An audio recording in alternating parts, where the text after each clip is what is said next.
to fight me now was like, come at me.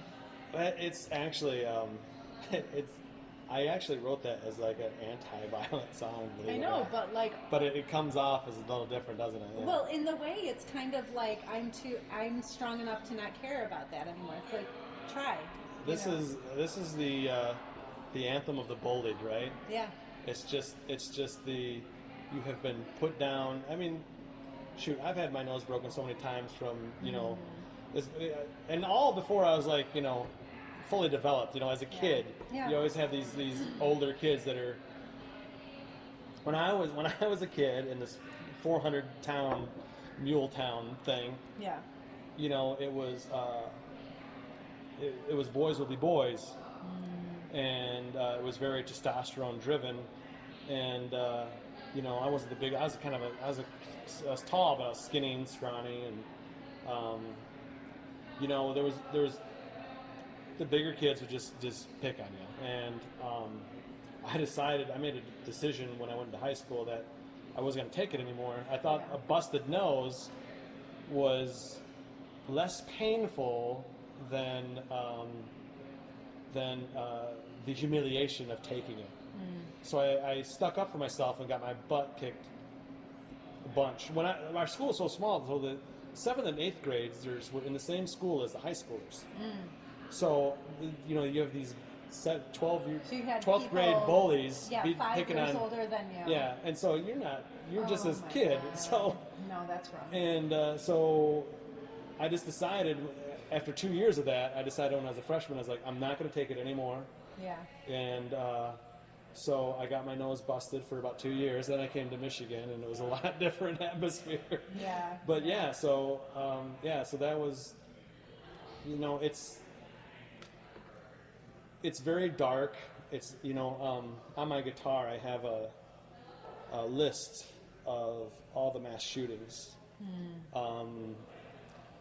and how, it's something that just really disturbs me is how violent we've become. Yeah. And my thought process when writing that was not supposed to be a positive thing. It was supposed to be this, I'm very frustrated by, especially, in recent years, most of the mass shootings with 10 or more people have happened in my lifetime. Yeah, yeah. And I find it very disturbing, but that stuff isn't coming from nowhere.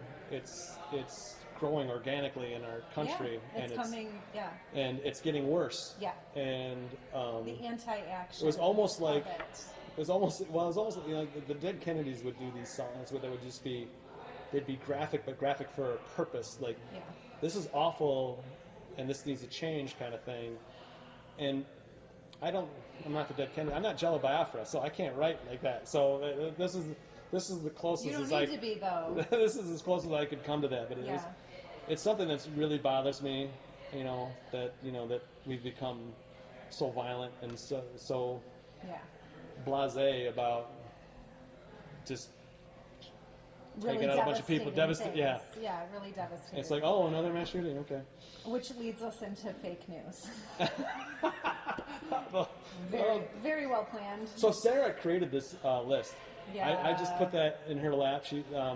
She produced. These are the songs that we're gonna do, this is the order. And fake news is. I didn't have confidence. I didn't want to do it. I wanted her to do it. Yeah, it's like the song that you are sitting there like. Shaking your head and laughing, but like you're crying because it's real. Yeah. So fake news could have been a 20-minute song. So it's already by far the longest song on the album. Yeah. It's like at least a minute or more over the next longest song on the album, and it could have been so much longer. And then I wrote it, and just like a couple months later, I was like, geez, I have to update this because there's more stuff to put on. This is so bad. Yeah. Like, this is so unrealistic because it's cartoony. Realistic. It's cartoony bad. Yeah. And so that came out. So you only can get my album if you get the CD or on Facebook. Yeah. I haven't gotten, you know, I have a job, right? So I can't do all this stuff. But you know, I haven't gotten on Spotify or anything yet. But that has the most views on Facebook, so it's definitely the most. I think really viewed. resonates with people today. Yeah.